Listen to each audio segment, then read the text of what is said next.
encuentra en la ciudad de Madrid, España. Nos atiende gentilmente a esta hora. Buenas noches para ti, Julián. Buenas tardes desde Lima. ¿Cuál es tu primer análisis de lo que ha pasado este sábado en Londres? ¿Qué ocurrió para ti? ¿Por qué Londres? Esta es la pregunta puntual. ¿Por qué Londres está en la mira de los terroristas, es blanco de los ataques? Mire, en primer lugar, el hecho significativo es que los terroristas lo que buscan con este tipo de ataques es llamar específicamente la atención. Reino Unido en conjunto este fin de semana era foco de atención mediática mundial por dos hechos muy importantes. En primer lugar, la final de la Liga de Campeones que se disputaba en el país, si bien no en Londres, sí en la ciudad de Cardiff. Y en segundo lugar, y el motivo principal, es por su deseo de influir en las elecciones. Como muy bien comentabas, hace poco fue la ciudad de París, precisamente unos días antes de las elecciones presidenciales francesas, y estos dos atentados, tanto el de Manchester como el de Londres, han influido de forma muy notable en la campaña electoral británica, que era parte de lo que se pretendía. El hecho de que el ataque se haya perpetrado, digamos, con una diferencia a las anteriores, es decir, con un vehículo alquilado para atropellar a gente, pero yihadistas extremistas sin armas, más bien con armas punzocortantes. ¿Cuál es tu lectura sobre este accionar? Nos enfrentamos a lo que desde el análisis se denomina terrorismo low cost. Esto es mediante efectivos cotidianos, como bien decías, un vehículo, cuchillos, algo que está al alcance de cualquier persona y que es imposible controlar, se convierte en hechos, en artefactos de terror. No es significativo, pero sí es llamativo en los canales que se monitorean de Telegram, en el que se comunican los terroristas y difunden sus mensajes a diario, pero en concreto, además, el mismo día del atentado se reiteraba, se les invitaba a atentar de las formas que pudieran, y se adjuntaba una imagen en la que se podía ver un vehículo, un cuchillo y una pistola. Esto se convierte en objetos cotidianos que son imposibles de controlar y se ponen al servicio del terror.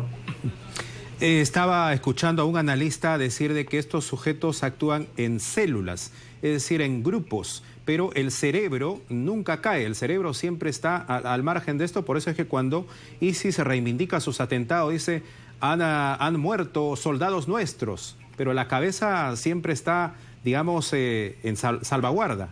¿Piensa lo mismo? Sí, además el éxito, por así decirlo, el éxito de ISIS, de Daesh, es la inmensa y apabullante campaña propagandística que lleva a cabo. Esto se produce en procesos de radicalización, principalmente a través de redes sociales y de Internet, y paralelamente se les dan múltiples ideas de forma genérica de cómo atentar, y es la persona que asume este radicalismo de forma individual o colectiva, como hemos visto en el último ataque de Londres, la que decide cómo llevar a cabo el acto terrorista, y efectivamente siempre es ese eslabón final de la cadena el que lleva a cabo el ataque.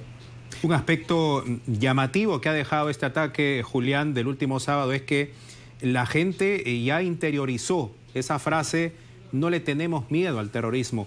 Y creo que esa respuesta espontánea de muchos, por eso ahora se habla de héroes, de gente que se enfrentó valientemente, arriesgando la vida a los terroristas, es algo que ocurre quizás por primera vez. ¿Cómo entender esta respuesta del público frente a lo que hacen las autoridades? Porque de momento parece ser que no se puede controlar lo que es el avance del terrorismo, del extremismo, del yihadismo. ¿Qué piensas tú? Sí, mira, en dos partes. En este último punto, el control de este tipo de ataques, como decíamos, low cost, del momento que se desencadena, es decir, que el individuo roba el vehículo, coge el cuchillo y sale a la calle, ahí son prácticamente imposibles de detener. Las autoridades no pueden hacer nada. Pero sí se puede actuar de forma preventiva, es decir, actuando sobre ese proceso de radicalización, monitorizando a través de las redes institucionales e Internet quién sufre ese proceso de radicalización y actuando sobre ello. Y ahí el Servicio de Inteligencia y la Policía Inglesa de Reino Unido, ha fallado, porque tanto del terrorista de Manchester como uno de los terroristas de Londres había denuncias previas de su círculo cercano que había visto ese proceso de radicalización información y lo había puesto en conocimiento de las autoridades. Y en la primera parte de la pregunta, en Europa estos múltiples atentados llevan a la sociedad a actuar de una forma que se viene a ser el sistema de vida o a lo Israel, por así decirlo. Una sociedad permanentemente acostumbrada al terrorismo al final reacciona de esta forma, pero sí me atrevería a decir que aunque todos los hechos terroristas siempre nos encontramos héroes, todavía estamos lejos de este punto, porque sin ir más lejos, simultáneamente al ataque de Londres nos encontrábamos con que un petardo provocaba más de 1.500 heridos en Italia, fruto propiamente del pánico a un ataque. Una pregunta antes de la pausa, Julián. Theresa May decía que estamos siendo muy tolerantes con el terrorismo. Yo te pregunto, ¿por qué dice Theresa May eso? ¿Por qué somos tolerantes? ¿Y qué está haciendo ella, el Reino Unido, para revertir esto?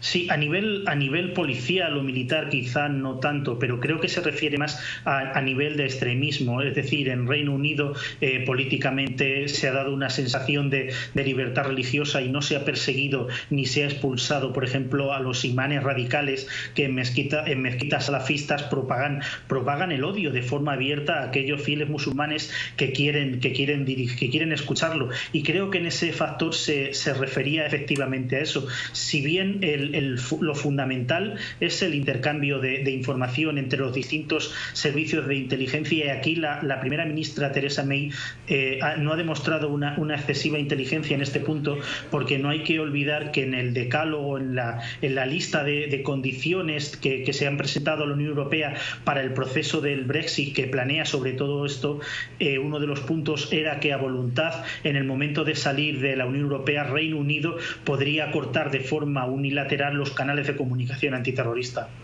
Julián, muchísimas gracias. Te pido, por favor, te ruego que te mantengas en línea con nosotros. Vamos a hacer una breve pausa, regresamos contigo y vamos a regresar también con el efecto colateral de este ataque en Londres. Qatar en la mira y en el veto de varios países. ¿Por qué razón? Se lo vamos a contar después de la pausa.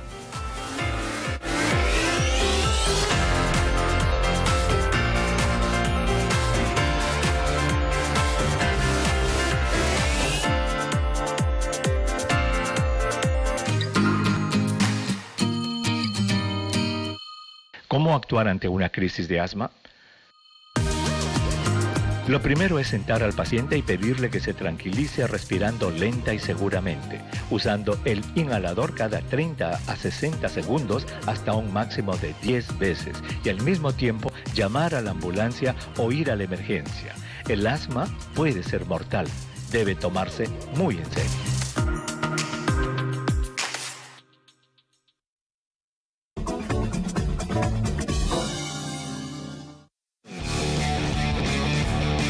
Wonder Woman es la primera producción de superhéroes de gran presupuesto protagonizada por una mujer, en este caso por la israelí Gal Gadot.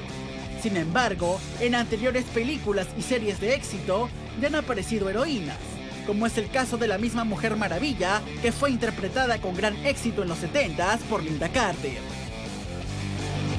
DC Comics tiene otra gran heroína además de Wonder Woman. Se trata de Supergirl, que en el 2015 estrenó una serie protagonizada por Melissa Benoist, la cual muestra la historia de Kara Zor-El, joven que escapa de la destrucción de su planeta natal y llega a la Tierra, donde obtiene poderes especiales por la radiación solar. Además, DC nos trajo también a Batichica por partida doble. La más recordada es la actuación de Yvonne Craig, que catapultó a la fama al personaje con el recordado traje morado. La actriz se ganó el cariño de los seguidores de la serie y es recordada hasta el día de hoy. A finales de los 90 llegó Alicia Silverstone con una nueva Batichica, rol que para muchos es digno de olvidar. Por el lado de Marvel Comics, la saga X-Men contó con la ganadora del Oscar Halle Berry, quien interpretó a la mutante Tormenta, capaz de controlar el clima. De manera reciente, la franquicia añadió a Sophia Turner como la psíquica Jean Grey. ¿Y qué decir del rol de Scarlett Johansson como la Viuda Negra? La heroína que forma parte de los Vengadores, que ha logrado posicionarse como una de las favoritas de los amantes del universo cinematográfico de Marvel y los cómics. Elizabeth Olsen es otra de las actrices que se ha ganado la admiración y respeto de los fans de Marvel, con su papel de la Bruja Escarlata en la saga de los Avengers.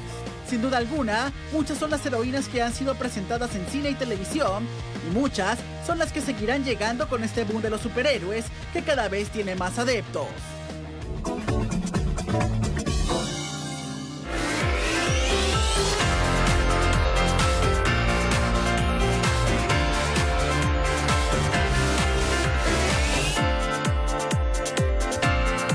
Seguimos con el programa y el ataque del último sábado en Londres ha provocado un terremoto político que tiene como blanco Qatar.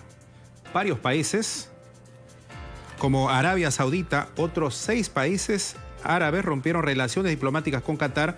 ¿Por qué razón? Debido a su patrocinio, según los países, a peligrosos grupos terroristas como el Estado Islámico y Al-Qaeda. Países como Emiratos Árabes Unidos, Egipto, Yemen, el gobierno del este de Libia y las Islas Maldivas dieron un plazo de 2 semanas para que los cataríes presenten en sus territorios, salgan, igual que las delegaciones diplomáticas, y anunciaron además el cierre de las rutas marítimas y aéreas hacia el pequeño Emirato. Qatar, un pequeño país rico en hidrocarburos, será sede, recordemos, del Mundial de Fútbol en el 2022. Rechazó Qatar la decisión, considera que es una decisión injustificada y sin fundamento, y denunció que el objetivo de esta medida es poner al Estado de Qatar bajo tutela y asfixiarlo económicamente. Esta crisis se produce 2 semanas después de una visita del presidente estadounidense Donald Trump, en la que exhortó a árabes y musulmanes a movilizarse contra el extremismo. Algunos expertos creen que la actual situación sea más grave, parezca que la crisis del 2014, que implicó la llamada de varios embajadores de países del Golfo destacados en Doha, en especial por las acusaciones de que el país apoyaba a los hermanos musulmanes.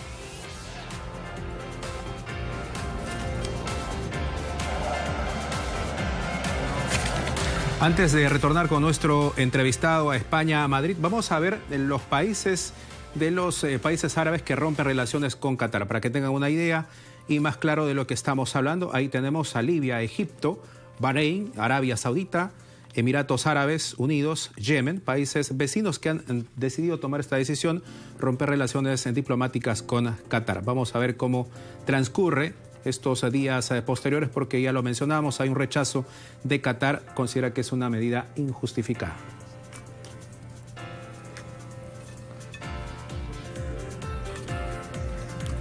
Vamos a regresar a Madrid, España. Continuamos conversando con Julián Mateos, experto en temas de terrorismo, analista en políticas internacionales, para conocer su punto de vista también sobre esta decisión, esta medida de los países que tiene que ver con Qatar. Qatar, que va a ser el organizador del próximo Mundial de Fútbol. Julián, gracias por la deferencia de seguir con nosotros. ¿Qué opinión te da esta medida contra Qatar? Porque no es la primera vez ya que se le acusa de financiar, de apoyar a redes terroristas. ¿Qué te parece a ti?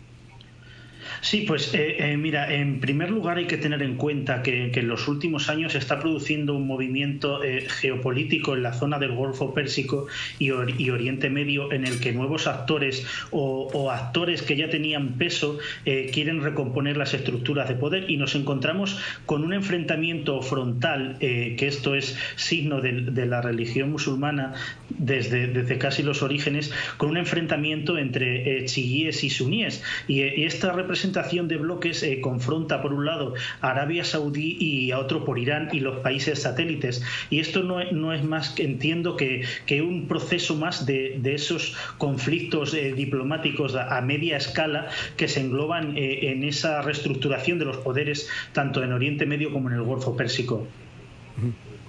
El caso, por ejemplo, de Arabia Saudita también. En el caso de Arabia se ha dicho también que apoya a grupos terroristas. ¿Qué diferencia ves en el caso de Arabia y Qatar, por ejemplo?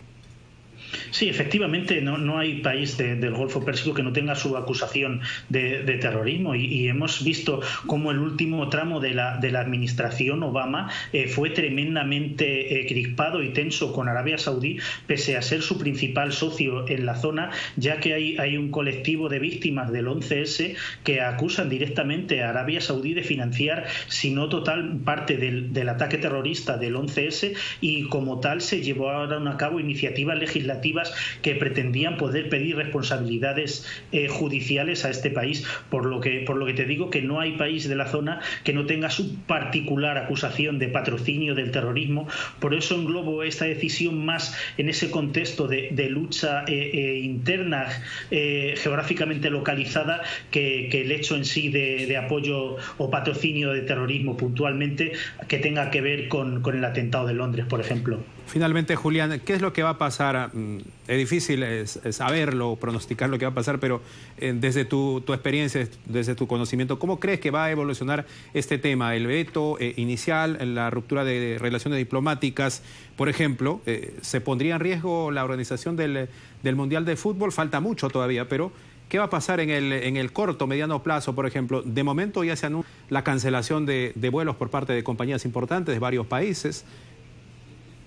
Sí, como bien decías, el trasfondo del Mundial no es sino que un trasfondo económico, y la repercusión que esto tiene no es difícil de vaticinar, pero sí es importante destacar que el trasfondo económico de influencia que ha tenido Qatar en los últimos años mediante el patrocinio de diversos eventos se puede ver especialmente mermado, porque lo que se produce con estos actos, si bien diplomáticamente no tienen un trasfondo, sí económicamente y prestigiosamente, es decir, el daño, el prestigio que se da a la marca Qatar va a hacer daño, va a repercutir económicamente, si no ya en la celebración del Mundial, sí en la realización de diversos contratos e inversiones que pudieran recaer en el Emirato.